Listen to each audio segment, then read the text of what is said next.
샬롬 12월 23일 수요일 아침입니다. 오늘은 송정미의 주는 완전합니다 찬양 듣고 말씀 나누도록 하겠습니다.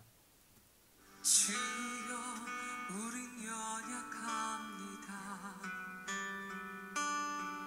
우린 오늘을 힘겨워합니다. 주 뜻 이루며 살기에 부족합니다. 우린 연약합니다. 주여 우린 넘어집니다. 오늘 하루 또 실수합니다. 주의 긍휼을 구하는 죄인입니다. 우린 주만 바라봅니다. 한없는 주님의 은혜 온 세상 위에 넘칩니다. 가릴 수 없는 주 영광 온 땅 위에 충만합니다. 주님만이 길이오니 우린 그 길 따라갑니다. 그날에 우리는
아멘.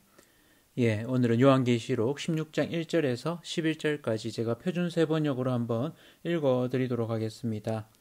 나는 또 성전에서 큰 음성이 울려오는 것을 들었는데 그 음성이 일곱 천사들에게 이르기를 가서 하나님의 진노가 담긴 일곱 대접을 땅에 쏟아라 하였습니다. 그래서 첫째 천사가 나가서 그 대접을 땅에 쏟으니 짐승의 표를 받은 자들과 그 짐승 우상에게 절하는 자들에게 아주 나쁜 종기가 생겼습니다. 둘째 천사가 그 대접을 바다에 쏟으니 바닷물이 죽은 사람의 피처럼 되고 바다에 있는 모든 생물이 죽었습니다.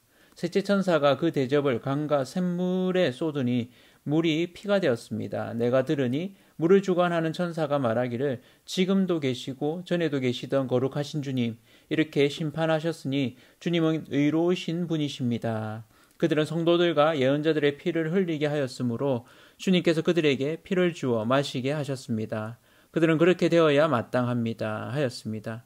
또 내가 들으니 제단에서 그렇습니다 주 하나님 전능하신 분 주님의 심판은 참되고 의롭습니다 하는 소리가 울려 나왔습니다. 넷째 천사가 그 대접을 해에다 쏟았습니다. 해는 불로 사람을 태우라는 허락을 받았습니다. 그래서 사람들은 몹시 뜨거운 열에 탔습니다. 그러나 그들은 이 재앙을 지배하는 권세를 가지신 하나님의 이름을 모독하였고 회개하지 않았고 하나님께 영광을 돌리지 않았습니다.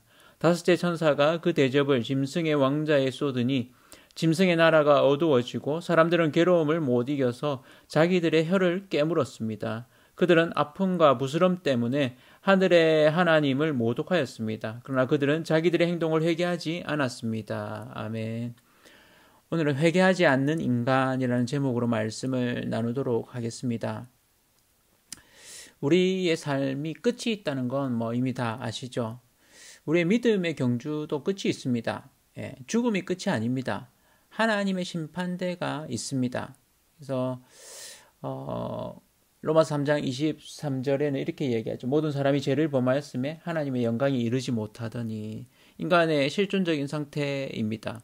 하나님의 영광이 이르지 못하는 죄인으로 우리가 살다가 죽게 된다는 겁니다. 그러나 우리 그런 불쌍한 인간, 우리 힘으로 구원할 수 없는 인간에게 예수 그리스도가 오셔서 우리를 위해서 대신 그 십자가를 지심으로 죄를 대신하셨고 우리가 구원을 얻게 되었습니다. 오늘 본문에서는 7 대접 심판 중에 5번째까지 나옵니다. 그래서 성전에서 큰 음성이 나면서 7 천사에게 하나님의 진노의 7 대접을 땅에 쏟으라고 이야기하죠. 그러면서 이 마지막 심판이 이루어집니다. 그 첫 번째 이렇게 천사가 첫째 대접 심판이 있는데 땅에 쏟게 됩니다. 첫째 대접 심판은 그러니까 짐승의 표를 받은 자와 그 우상에게 경배하는 자들에게 악하고 독한 종기가 나게 됩니다. 굉장히 힘든 상황이 된 거죠. 이게 이제 첫째 심판입니다. 두 번째 대접 심판은 바다에 쏟게 됩니다. 그래서 바다가 죽은 자의 피같이 되고 바다의 모든 생물이 죽게 됩니다. 그리고 세 번째 대접 심판을 했을 때 강과 물 근원에 쏟게 됩니다. 그래서 물이 피가 됩니다. 하나님의 심판은 의로우시다라고 외치게 됩니다. 그들이 성도들과 선지자들의 피를 흘렸기 때문에 그들이 피를 마시게 하는 것이 합당하다라고 이야기합니다. 그러니까 하나님의 이 심판이 이 악한 이들한테는 심판이지만 또 어떤 면에서는 성도들, 핍박받던 성도들, 선지자들의 죽음을 위로하는 것이 되어지죠. 넷째 대접 심판은 해에 쏟습니다.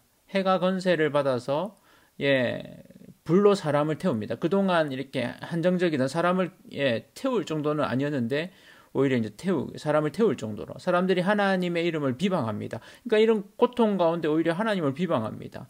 회개하지 아니하고 하나님께 영광도 돌리지 않습니다. 이들의 마음이 이미 하나님으로부터 떠나 있는 것을 볼 수 있죠. 다섯 번째 대접 심판은 짐승의 왕자에 쏟습니다. 이 짐승의 왕자에 쏟게 돼서 그 나라가 어두워지고 사람들이 아파서 자기 혀를 깨물고 하나님을 비방하고 그 자신의 행위를 회개하지 않습니다. 그래서 오늘 본문은 사실은 악한 자들 또 표를 받은 자들 그리고 그 짐승의 우상을 숭배하는 자들에게 행해지는 심판이고 또 자연 만물에도 이렇게 심판이 이루어지죠. 하나님의 심판에 대한 오늘의 전체 부분을 보면서는 그것이 의롭다라고 이렇게 외칩니다. 믿는 자에게 위로가 됩니다. 그러나 안 믿는 자에게, 우상숭배자들에게는 진짜 심판이 되어집니다. 그런데 이런 일들을 보면서 사실은 믿음을 가진 자라면, 우리에게 악한 또 힘든 고난이 이렇게 닥칠 때 하나님을 믿는 자라면 하나님 제가 잘못했습니다 이렇게 나올 겁니다. 그런데 그들은 회개치 않습니다. 인간의 죄성을, 철저한 죄성을, 그 악함을 보게 되죠. 이 말씀을 보면서 그런 생각을 좀 갖게 됩니다. 이 마지막 때가 오기 전에 하나님 이 땅에 은혜를 베풀어 주십시오. 우리가 좀 같이 기도하기를 원합니다. 죽게 돌아올 자들을 위해서 중보의 기도를 하는 자로 살기를 원합니다. 여러분 마음에 두고 가족 중에, 또 친구 중에, 아는 지인 중에 이 아버지는, 또 어머니는, 이 자녀는, 또 이 친구는 꼭 예수 믿고 구원받았으면 좋겠다 하는 그 마음을 가지신 분이 있다면 그 이름을 또 올리면서 오늘 같이 기도하시고, 또 이 연말 또 2020년을 보내면서 그들을 위해서 중보의 기도를 아끼지 않았으면 좋겠습니다. 그래서 오늘 하루는 기도하는 그런 시간들 좀 더 가지시는 그런 하루. 그래서 우리의 중보 기도는 힘이 있습니다. 이렇게 기도함으로 영혼을 구원하는 그런 통로가 되는 우리가 되기를 원합니다.